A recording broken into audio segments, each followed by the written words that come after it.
What's up, Theo here, and welcome back to lesson 2 here on Free Code Camp. This is the JavaScript and Algorithms and Data Structure certification. We are on ES6, lesson 2, so we're going to start off with using arrow functions. So we normally write functions with this function keyword, but ES6 provides us with the syntactic sugar, so we can write these anonymous functions using an arrow function syntax. And basically this has other benefits with this keyword, but basically I'm just going to get into this here. We're going to change this to be magic, which is just going to be this function right here, and it's just going to go ahead and return this new date, clean that up, format that right there, so bring it up 2 lines, go ahead and run the test suites, and good to go. Number 2, we're going to now write an arrow function with a parameter. So what we're going to do here is just change this to say const my concat, and basically it's going to take an array 1, array 2, and then I'm just going to say array 1 dot concat array 2 like that. And so I need to do like that. Okay, let's go ahead and run that. Good to go. Number 3, we're going to write a higher order arrow function. So use arrow function to compute the square of only the positive integers in the array. Okay, so what we can do here is basically just do this, and I can just do, we just want positive, so I'm just going to filter. I'm going to filter on this predicate. We're just going to say this is a value. This is what's passed to the filter function, each value, right? And there's also the index. Like if I take this, I can get the index right here, and I can get this read-only array. So cool. So let's go ahead and what I want to do is basically just do the value that's greater than 0. And let's go ahead and run this. What does it say? Compute the squares. Sorry, okay. Compute the square of only the number. Right. And then let's do the square of only. And then what do we want? Should be 16. Oh, sorry. Okay, so we want to use filter. And then in this case, I'm just going to give us dot map val equals val times val, right? Something like that. And then let's see.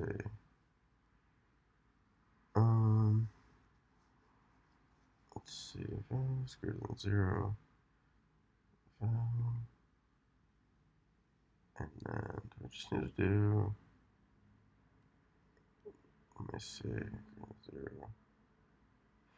4.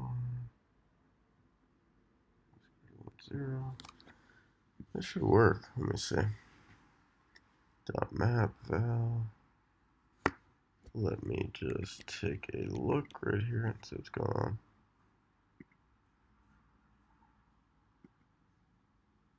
And I think that works, but the problem is val is greater than 0.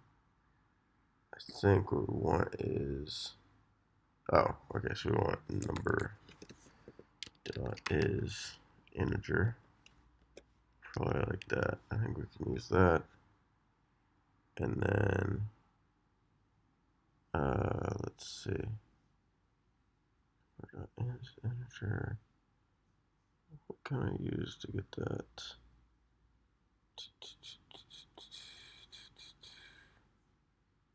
Let me run that. Let me see. Is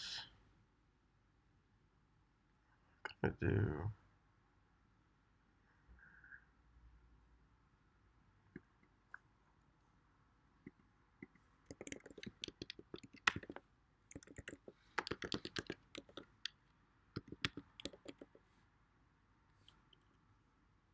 Just run this real quick.